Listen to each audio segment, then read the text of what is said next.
The grand hall of the Galactic Council stretched higher than any building on Earth. Thousands of beings from across the galaxy filled the massive chamber, their forms ranging from crystalline structures that hummed with inner light to floating gas clouds held together by force fields.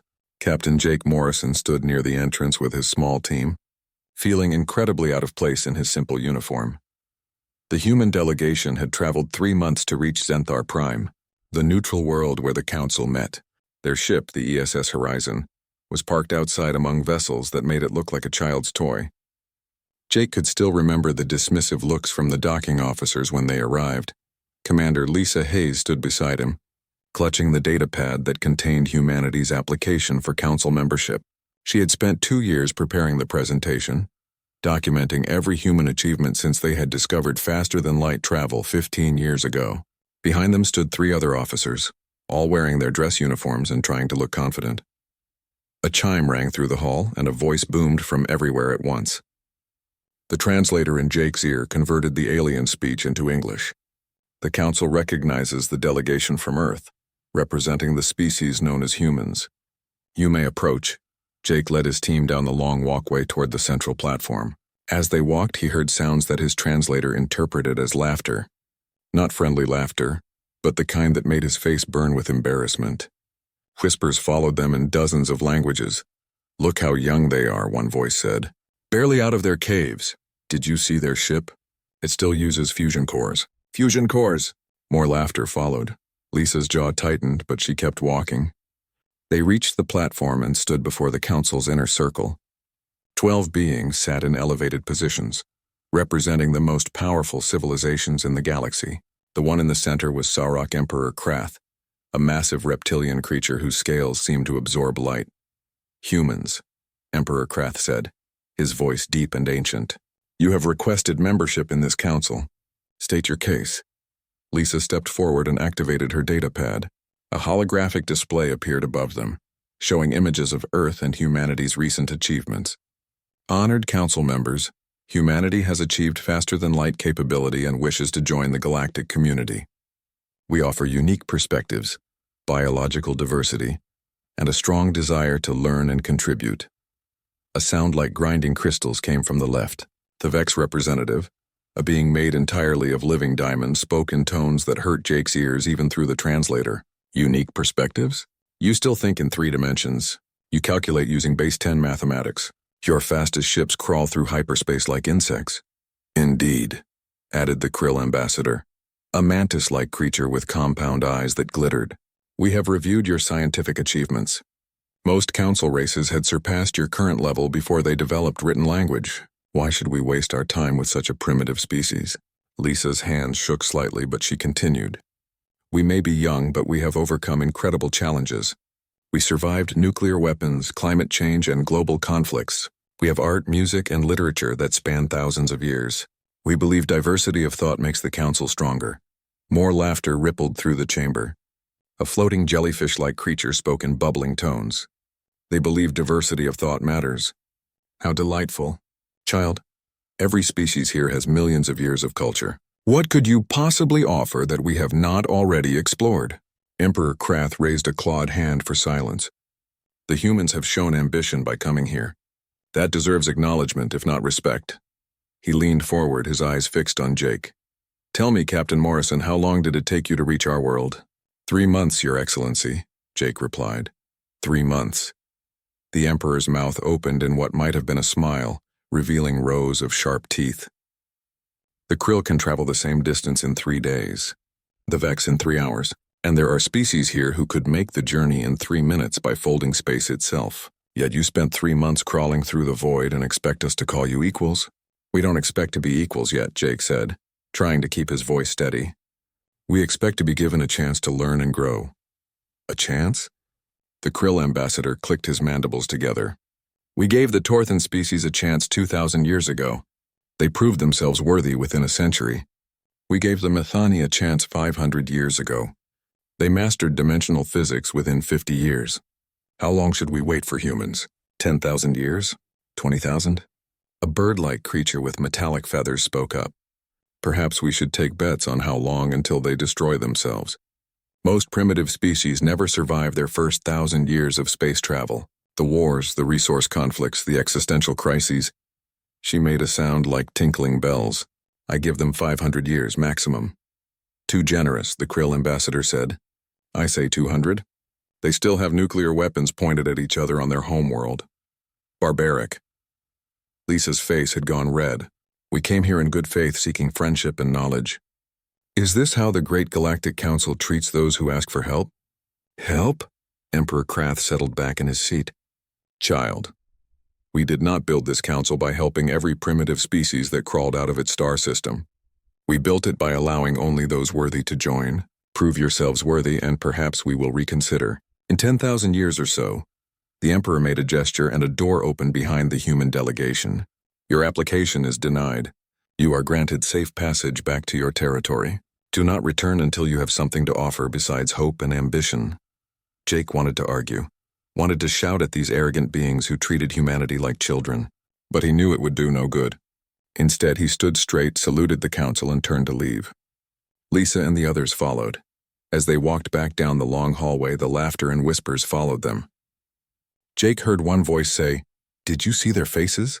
Absolutely precious. They actually thought they belonged here." Outside the hall, Lisa slammed her fist against the wall. "Arrogant, self-important, condescending." "Agreed," Jake said quietly. "But anger won't help us now." "Then what will?" she demanded. Jake looked up at the alien ships surrounding their small vessel. Among the elegant curves and impossible geometries of advanced technology, the ESS Horizon looked exactly like what the Council had called it, primitive. But as he stared at their ship, an idea began forming. "Lisa, what's the status on Project Threshold?" She blinked, surprised by the sudden change of topic. "The dimensional research? Last I heard, Dr. Porter's team was making progress, but it's all theoretical. No one has managed to access anything beyond the sixth dimension. Most scientists think it's impossible." "Most alien scientists think the same thing," Jake said. "They've been working on it for thousands of years and gotten nowhere. Maybe that's because they're too advanced, too locked into their way of thinking." Lisa's eyes widened as she understood. "You think we could do what they can't?" "I think being underestimated might be the best thing that ever happened to humanity," Jake replied. "They just gave us something precious. They gave us time to work without interference. No one will pay attention to the primitive humans. No one will steal our research or sabotage our efforts because they don't think we're capable of anything important." He looked back at the council hall one last time. "They mocked us today. Let's make sure they regret it." The human delegation boarded their ship and began the long journey home. Behind them, the aliens of the Galactic Council returned to their discussions, already forgetting about the brief, amusing interruption from the primitive species called humans. They had no idea that their mockery had just lit a fire in humanity that would change the galaxy forever. The Nevada Research Facility sat deep underground, hidden beneath miles of rock and protected by security systems that would make a military base jealous. Dr. Alan Porter stood in the main laboratory, watching technicians prepare for another test. The room hummed with energy as massive machines powered up, their purpose unknown to most of the world above. Jake Morrison and Lisa Hayes arrived 6 weeks after their humiliating return from Zenthar Prime. The journey home had given them plenty of time to think, and Jake had spent most of it reading classified reports about Project Threshold. Now standing in the laboratory, he finally understood what humanity had been working on in secret. "Welcome to the most expensive science experiment in human history," Alan said, shaking their hands. He was a tall man with gray hair and tired eyes that lit up when he talked about his work. "We've been at this for 15 years. Spent enough money to colonize Mars 3 times over. And most people think we're crazy. Are you?" Lisa asked, looking at the strange machinery that filled the room. Alan laughed. "Probably. But we're making progress. Let me show you what we're dealing with." He led them to a large display showing complex diagrams. Every species in the galaxy uses hyperspace for faster-than-light travel. That's the 5th dimension. Some advanced races can peek into the 6th dimension for short bursts. But the 7th dimension, everyone says it's impossible. The math doesn't work. The energy requirements are too high. The physics break down. "But you don't think it's impossible," Jake said. "I know it's possible," Alan replied. "The problem is that everyone approaches it the same way. They use mathematical models based on six-dimensional physics and try to extend them. It's like trying to understand a sphere by only thinking in 2 dimensions. You can do the math, but you'll never really get it. A young man with oil stains on his shirt approached them. Dr. Porter, we're ready for the test. Jake, Lisa, meet Danny Cruz, best engineer I've ever worked with. Alan gestured at the machines. Danny built most of what you see here, Danny grinned. Built it, broke it, rebuilt it. Usually in that order. He handed them protective glasses. You'll want these. Sometimes things get bright.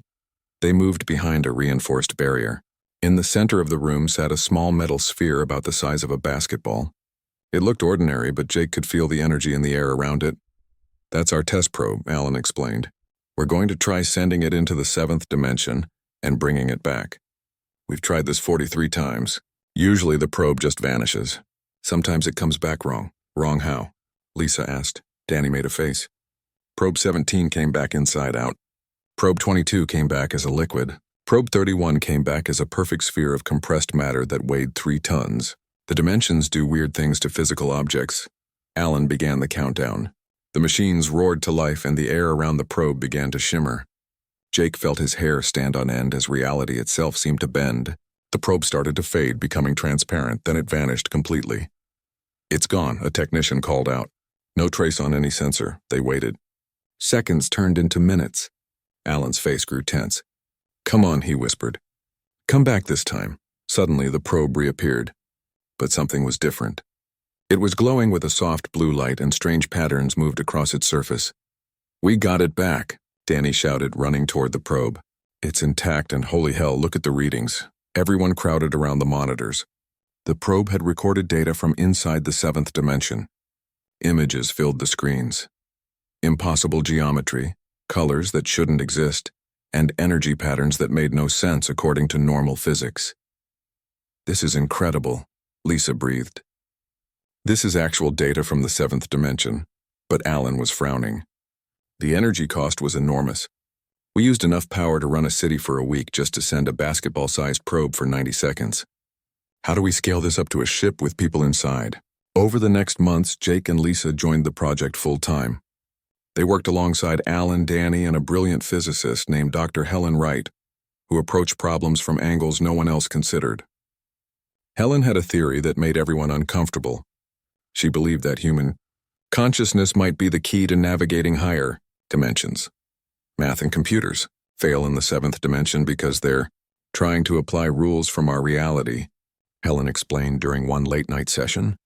But human intuition, pattern recognition, biological processing, these things operate on principles we don't fully understand. Maybe that's what we need.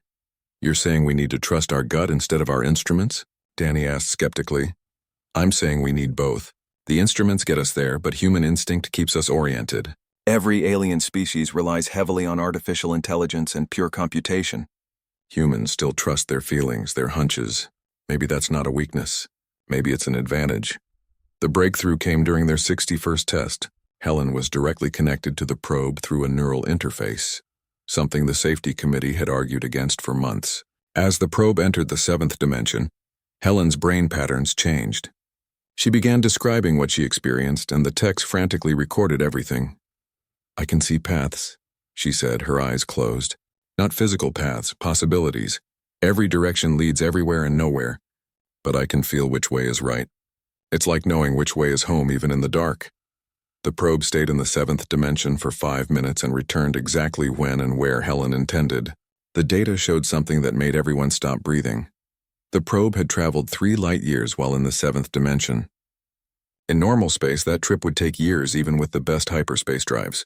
The probe did it in 5 minutes. This changes everything, Alan said quietly. If we can build a ship that works on these principles, if we can train people to navigate like Helen just did, we could cross the galaxy in days instead of decades. Jake looked at the data and felt hope surge through him. How long until we can build a prototype ship? With full funding and support? Alan calculated quickly. 18 months, maybe 2 years. But that's if we get approval. A lot of people think this is too dangerous. Then we'll convince them, Lisa said firmly. The galaxy thinks we're primitives who will destroy ourselves. Let's prove them wrong on both counts. The project moved forward with new urgency. They faced countless problems. A test drone returned with its molecular structure rearranged, teaching them about dimensional stability. Danny nearly died when a containment field collapsed, but his survival provided data about human tolerance for dimensional stress. Each failure taught them something new. Helen developed a training program for dimensional navigation, teaching pilots to trust their instincts while staying connected to reality.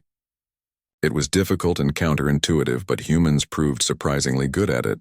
Their ability to hold contradictory ideas in their minds, to trust feelings over pure logic, made them natural seventh-dimensional travelers. 2 years after Jake's return from Zenthar Prime, the prototype ship was ready. They called it the ESS Pathfinder, a small vessel designed for a crew of 50. It looked strange compared to other human ships covered in crystalline structures that served as dimensional anchors.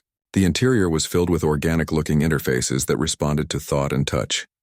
"She's ready," Danny announced during the final inspection. "All systems green. The dimensional drive has been tested and retested. We've done everything we can." Jake stood in the ship's small bridge, his hands on the captain's chair. This vessel represented humanity's answer to the galaxy's mockery. It was built from human ingenuity, human determination, and human refusal to accept limitations that others claimed were absolute. "Who's going to fly her?" Lisa asked. Jake smiled. "We are. You, me, Danny, Helen, and 46 volunteers who understand they might not come back. We're going to take this ship into the seventh dimension, travel somewhere no human has gone, and prove that humanity deserves respect." Alan entered the bridge, carrying a bottle of champagne. "The World Council approved the mission. You launch in 2 weeks. Jake, they're giving you command. Lisa, you're executive officer. Make us proud." Jake took the bottle and looked at his crew. 2 years ago, they had been humiliated in front of the entire galaxy. In 2 weeks, they would venture into a dimension that every alien species considered impossible to navigate. The risks were enormous. They might die or worse, become lost in a reality that humans were never meant to experience. But Jake thought about the laughter in the council chamber, the dismissive words, the certainty in alien voices that humanity would never amount to anything important. He thought about how they had been sent away like children who had interrupted the adults. 2 weeks, he said. Then we show them what humans can do. Launch day arrived with the weight of an entire world watching. The ESS Pathfinder sat in orbital dock, small and strange compared to the massive vessels that had carried humans to Mars and beyond. Every major city on Earth had set up screens to broadcast the event. Schools closed. Businesses stopped. Humanity held its breath. Jake Morrison sat in the captain's chair, running through final checks. His hands were steady, but his heart raced. Around him, the bridge crew worked quietly, each person focused on their tasks.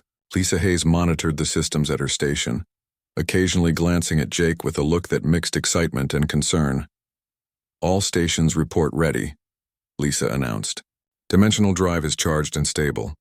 Navigation interface online. Life support at 100%. Danny Cruz's voice came through from engineering. "Drive core is purring like a kitten. Well, a kitten that bends reality and could theoretically turn us inside out, but a happy kitten." Despite the tension, several crew members smiled. Danny's humor had kept them sane through 2 years of impossible work. Helen Wright sat at the navigation station, her hands resting on the organic interface that would connect her mind to the ship's sensors. The neural link glowed softly, waiting for activation. "I'm ready," she said quietly. "I can feel the ship. She wants to fly." Jake opened a channel to Mission Control on Earth. "Mission Control, this is Pathfinder. We are go for dimensional transition." "Roger that, Pathfinder," came the response. "You are cleared for departure. Good luck and come home safe." Jake took a deep breath. "Helm, take us away from dock." Nice and easy. The Pathfinder moved smoothly away from the station. Stars filled the view screen as they put distance between themselves and Earth. When they reached the designated coordinates, Jake gave the order he had been rehearsing in his mind for months. Helen engaged dimensional drive. "Take us into the seventh dimension." Helen closed her eyes and activated the neural link. Her consciousness expanded, connecting with the ship's systems in ways that were hard to explain. She felt the dimensional drive begin to spin up, reality starting to thin around them. Beginning transition in 3, 2, 1. The universe tore. That was the only way Jake could describe it. Space itself split apart like fabric ripping, revealing something beyond. Light poured into the bridge, but it was wrong. Colors existed that Jake had never seen before, shades that his eyes struggled to process. His brain tried to make sense of the geometry outside, but failed. The Pathfinder slipped through the tear and entered the seventh dimension. Reality went insane. Jake felt his body stretching and compressing simultaneously.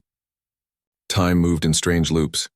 He could see the bridge crew, but also see them as they were seconds ago and seconds in the future.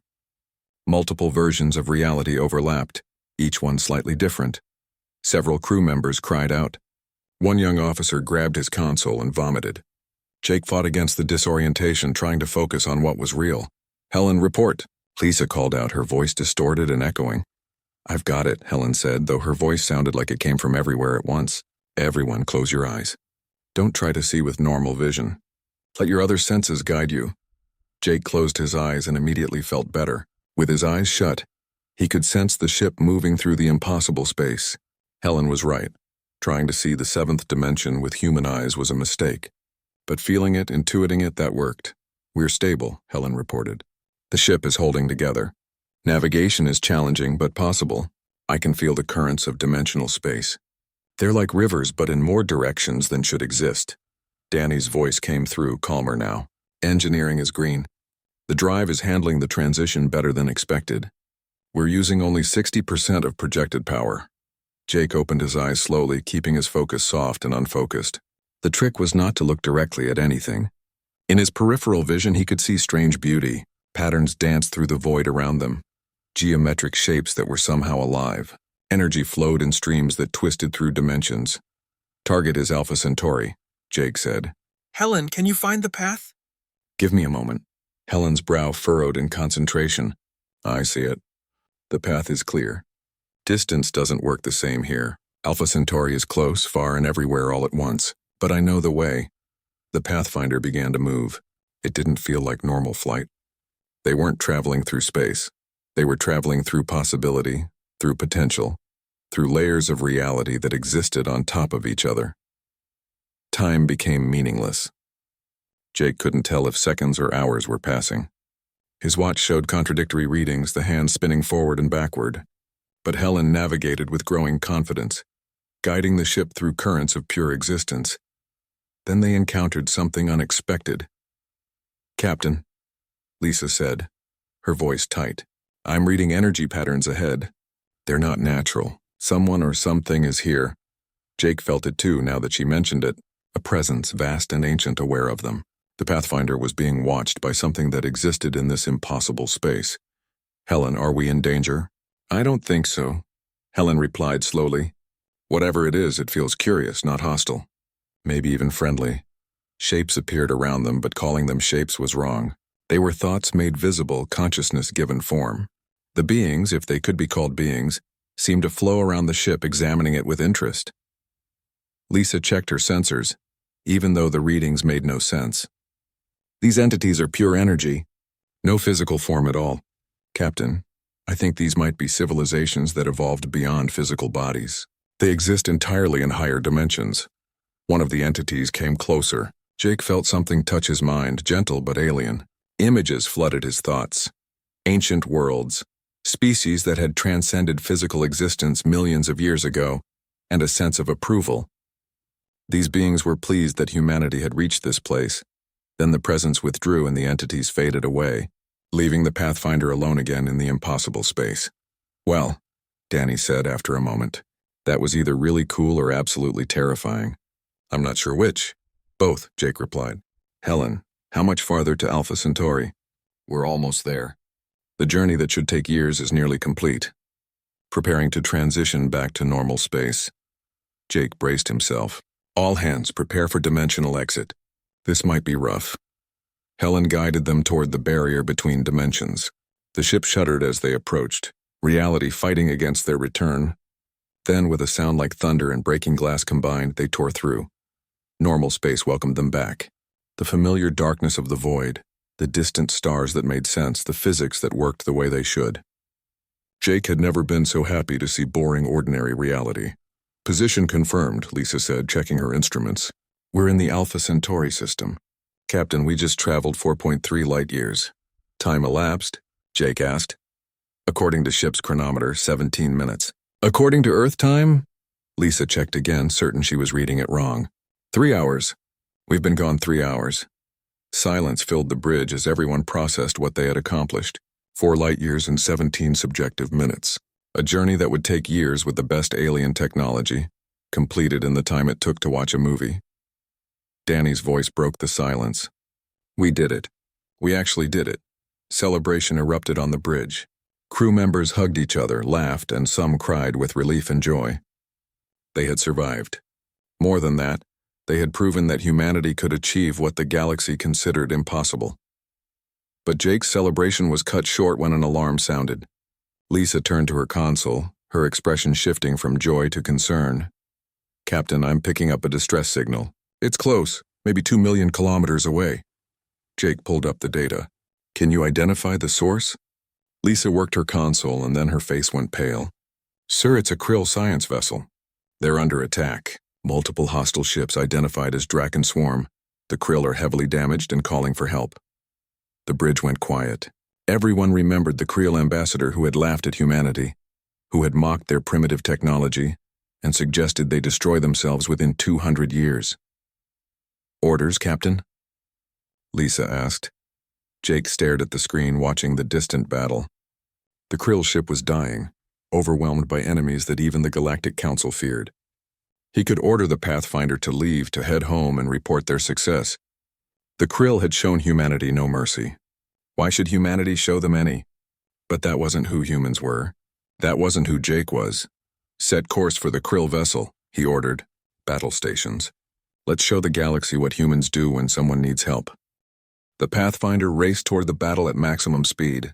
On the view screen, Jake could see the Krill science vessel surrounded by 20 Drakon warships. The Drakon were a nightmare made real, cybernetic creatures that consumed technology and converted organic beings into more of themselves.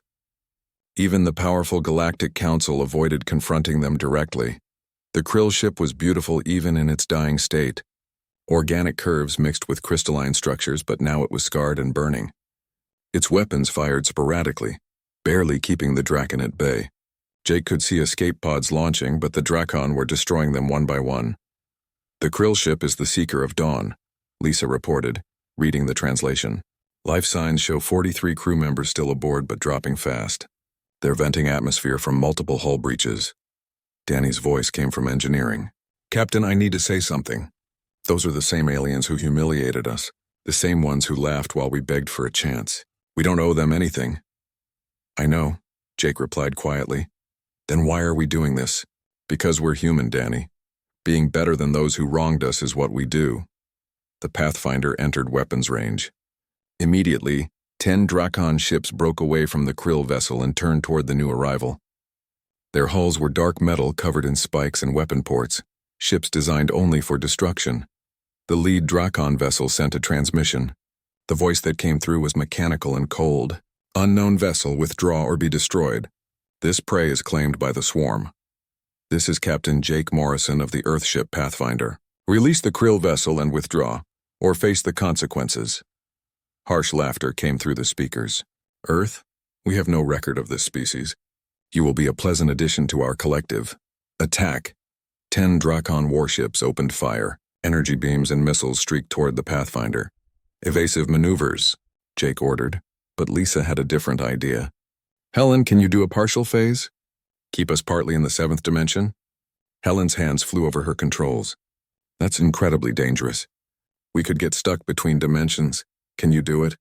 Helen gritted her teeth. Hold on. The Pathfinder flickered, becoming semi-transparent. The Drakon weapons passed through the ship harmlessly, hitting empty space where solid matter should have been. The alien vessels hesitated, clearly confused. Impossible, the Drakon commander transmitted. No species has this technology. Surprise, Danny muttered from engineering. Welcome to humanity. Jake saw an opportunity. Helen, can you phase us in and out rapidly? Make us appear in multiple locations? That's even more dangerous, but yes, I think so. Do it. Lisa, plot firing solutions for each Drakon vessel. The moment we phase back solid, I want one shot at each ship. The Pathfinder began to blink in and out of reality. To the Drakon, it must have looked like 20 Pathfinders suddenly existed.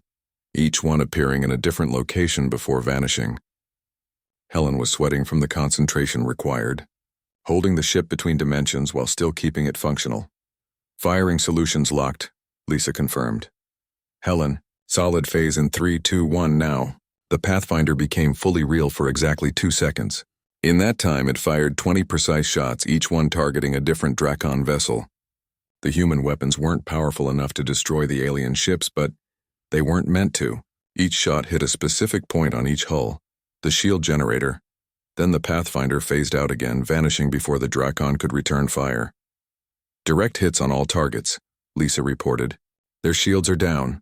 The Krill vessel, seeing an opportunity, unleashed everything it had left.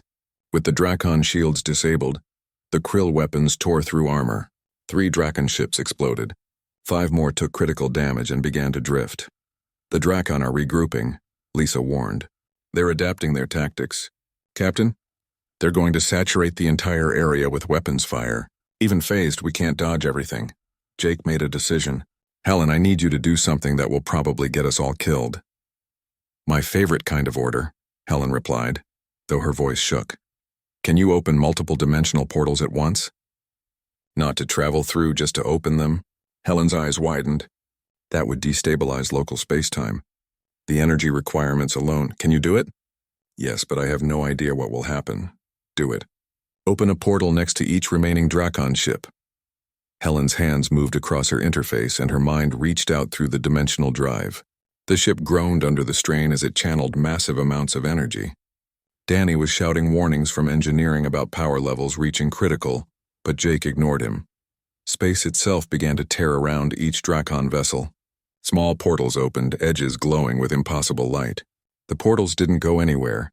They were just holes in reality, wounds in the fabric of space-time. The Drakon ships, sophisticated as they were, couldn't handle the dimensional stress. Their sensors went haywire.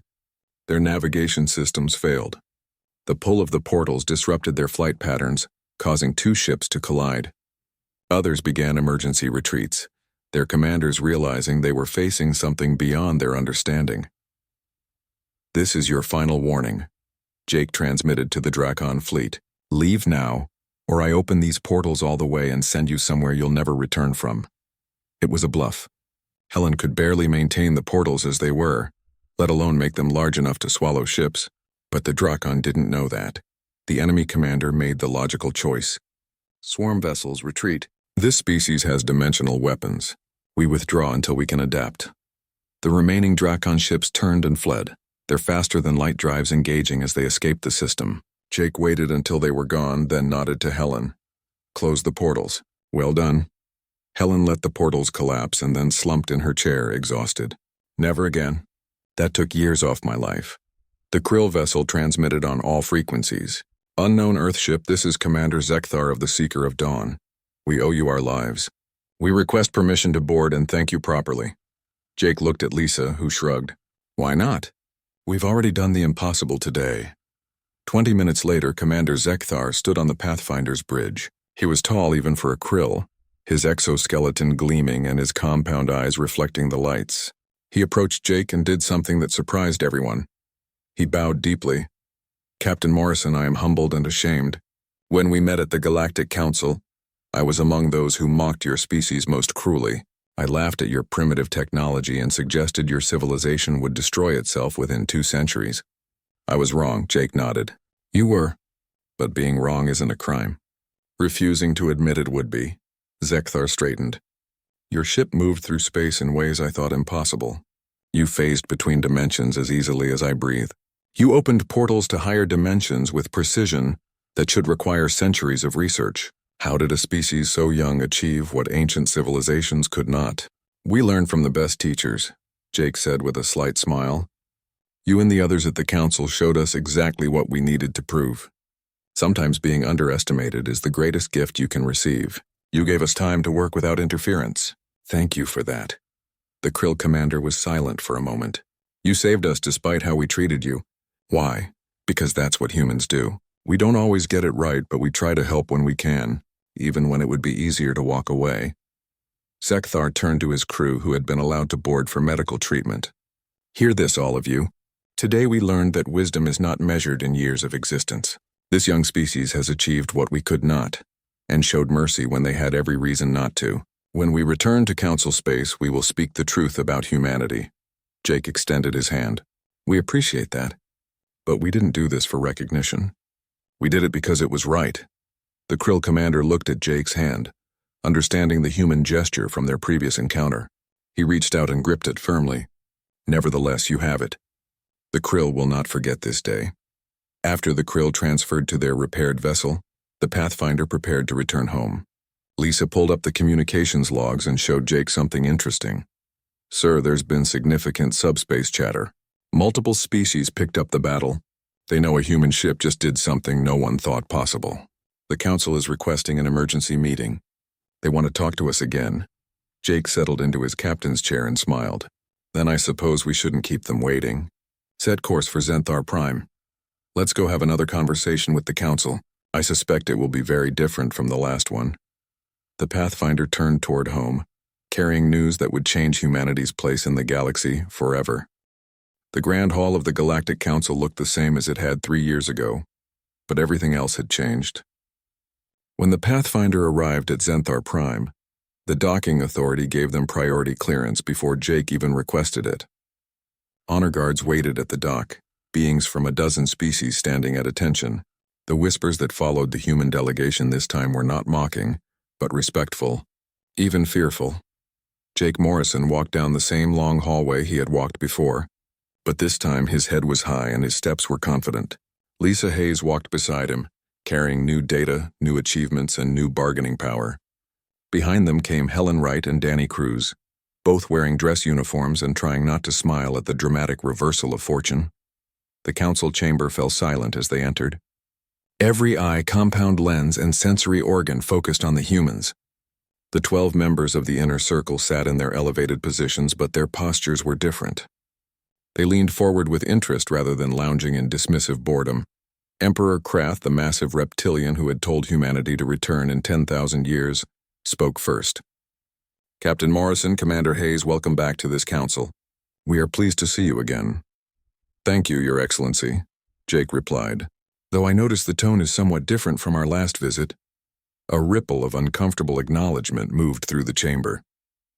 The Vex representative, the crystalline being who had called human mathematics kindergarten geometry, spoke in tones that were much softer than before. Captain, we owe your species an apology. We were dismissive, condescending, and blind to your potential. We judged you by standards that may not have been fair or appropriate. May not have been, Lisa said, allowing some steel into her voice. You laughed at us. You made bets on how long until we destroyed ourselves. You sent us away like children who had interrupted the adults. We did, admitted the Krill ambassador, Commander Zekthar himself, who now represented his people on the council. And we were wrong. In our arrogance, we assumed that age equals wisdom, and that technology follows a predictable path. Humanity proved us wrong on both counts. Emperor Krath gestured for calm. Let us not dwell on past mistakes. Captain Morrison, we invited you here because we wish to understand what you have achieved. Your ship, the Pathfinder, demonstrated capabilities that should not exist. You accessed the 7th dimension, something we believed impossible. You navigated it successfully. You used it tactically in ways that defeated a Drakon force. How? Jake looked at his team, then back at the council. With respect, Your Excellency, that's not really the question you want to ask, is it? You want to know if we'll share this technology. You want to know if humanity represents a threat or an opportunity. You want to know if we're going to use our advantage to dominate others the way you feared we might. The Emperor's eyes narrowed. You are perceptive. Yes, those are our concerns. The balance of power in the galaxy has shifted overnight.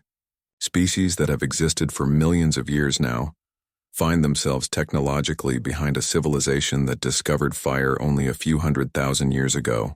This makes many of us very nervous. Good, Jake said bluntly. You should be nervous. Not because we want to hurt anyone, but because you need to understand something fundamental about humanity. We don't forget.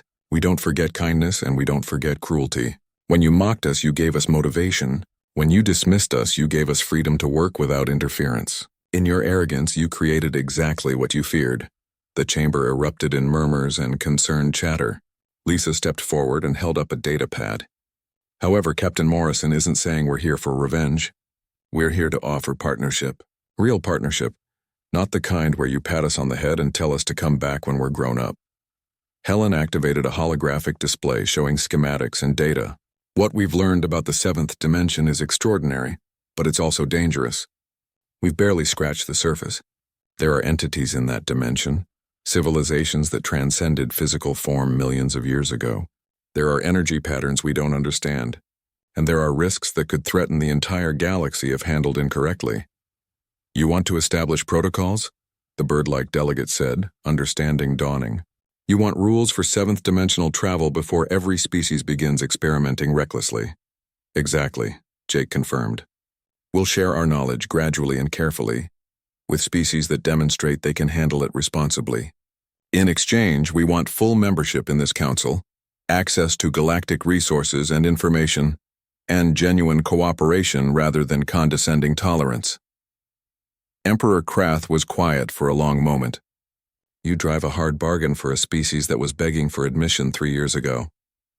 3 years ago, we were asking for charity, Jake replied. Today, we're offering a deal between equals. There's a difference. The Sauroch Emperor made a sound that might have been a laugh. Indeed there is. Very well. Let us hear your terms in full. Lisa outlined humanity's proposal. They would establish a joint research facility where human and alien scientists could work together on dimensional physics. They would share navigation techniques, but only with species that agreed to safety regulations. They would provide defensive capabilities to council members threatened by hostile forces like the Drakon, but would not build weapons of aggression. In exchange, humanity wanted recognition as a full council member with voting rights, access to galactic trade networks, shared scientific knowledge, and colonies in unclaimed systems. They also wanted something else, protection for Earth itself. Our homeworld is now a target, Danny explained. Every hostile species in the galaxy will want either our technology or our destruction. We need the Council's guarantee that Earth is under collective protection. The jellyfish-like delegate who had once mocked humanity's diversity of thought spoke up. These terms are not unreasonable, but I must ask, what guarantee do we have that humanity won't use this technology for conquest once you've grown stronger? Jake smiled. The same guarantee you have for any species, our word, and the fact that conquest is expensive, difficult, and ultimately pointless. We saved the krill when we had every reason not to. We're offering to share knowledge when we could keep it secret. We're seeking cooperation when we could demand submission. Judge us by our actions, not your fears. Zekthar stood. I will speak for humanity if the council permits. I have seen them at their best and their worst. When we mocked them, they did not threaten us. When we were dying, they saved us. They have shown honor, courage, and wisdom beyond their years. I vote to accept their proposal. One by one, the council members voiced their opinions. Some were enthusiastic, others cautious, but none were dismissive. The Vex representative admitted that their assumptions about dimensional physics had been shattered, and that they needed human insight to understand their mistakes. Finally, Emperor Krath called for a formal vote. All in favor of granting Earth full membership in the Galactic Council under the terms proposed? The vote was unanimous. Jake felt something loosen in his chest, a tension he had been carrying for 3 years. They had done it. Humanity was no longer the joke of the galaxy. There is one more matter, the Emperor said. We have reports of increased Drakon activity near several council worlds. They are adapting to news of your dimensional capabilities. Captain Morrison, would humanity be willing to assist in defensive operations? We would, Jake confirmed. On one condition, we do this as partners, not as hired soldiers. Joint operations with shared command and mutual respect. Agreed. The formal proceedings continued for hours, working out details and establishing frameworks for cooperation. By the end, Jake was exhausted but satisfied. When they finally left the council chamber, the same hallway that had echoed with mockery 3 years ago was filled with delegates wanting to speak with them, to learn from them, to establish relationships. Back on the Pathfinder, the crew gathered in the small galley to celebrate. Danny raised a glass of recycled water and grinned. To Captain Jake Morrison, who responded to being called primitive by proving we're actually the most advanced species in the galaxy. Not the most advanced, Jake corrected. Just the most innovative. There's a difference. The council races have wisdom, experience, and knowledge we need. We have fresh perspectives and different ways of thinking. Together we're all better. Lisa smiled.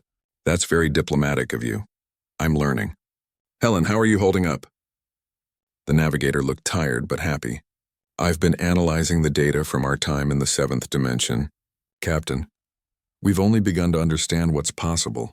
There are applications for medicine, energy production, communication. This isn't just about faster ships. This could change everything. Then we'll figure it out together, Jake said, with our new partners. They received the departure clearance and the Pathfinder prepared to return to Earth. As they moved away from Zenthar Prime, Jake stood on the bridge and looked at the stars. Somewhere out there, billions of beings were talking about humanity, reassessing their assumptions and wondering what this young species would do next. Course set for Earth, the helm officer reported. Ready to engage dimensional drive on your command.